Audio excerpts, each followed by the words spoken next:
Despite the numerous interventions that the government of the day has actually introduced just to make sure that the artisanal small-scale mining that has over the years polluted our river bodies across the country, like this one here in Ankobra, that is the Ankobrah River, the situation over here still hasn't changed. And a look at it still show the worsening state of the river. And the question now is, what is still causing the pollution of the Ankobrah River despite these interventions?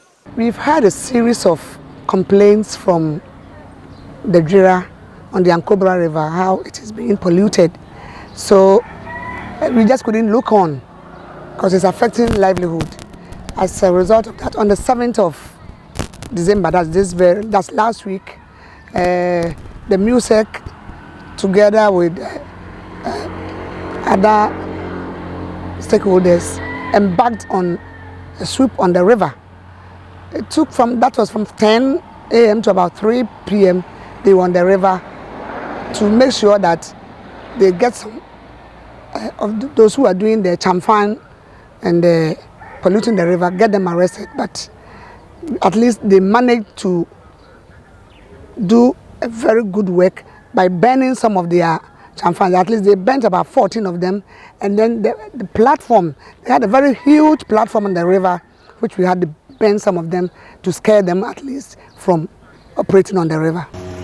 The Azin Divisional Police Commander, ACP Francis Kwame, who led the operation, told Citi News the difficulty of communities along the river to access potable water due to the pollution has motivated his outfit to intensify the swoops. The Assembly has done a thorough assessment on the entire downstream basin of the Ankobra River. And as the Municipal Chief Executive did mention, some of the communities are actually real victims of the pollution that is caused upstream. And so the complaint is that we do not have good drinking water to drink. That necessitates this effort of ours. And as I mentioned, we have 3 objectives that guided this operation. 1, to get persons involved in this illegal mining on the river bodies arrested and prosecuted. 2, to cause severe damage to their equipment so that they do not in the immediate time reorganize and operate on the river bodies. And then the 3rd one, to send a message of deterrent to those who want to join them and maybe come further to pollute our water bodies.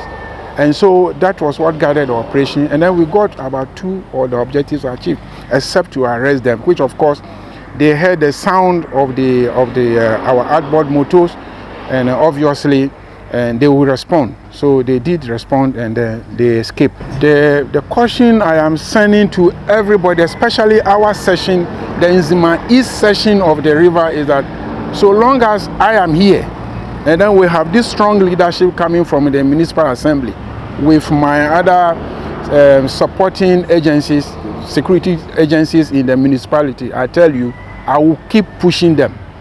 For the MC of Nzima East, the fight against the continuous pollution of the Ankobra River cannot be won without collaborative efforts from adjoining assemblies.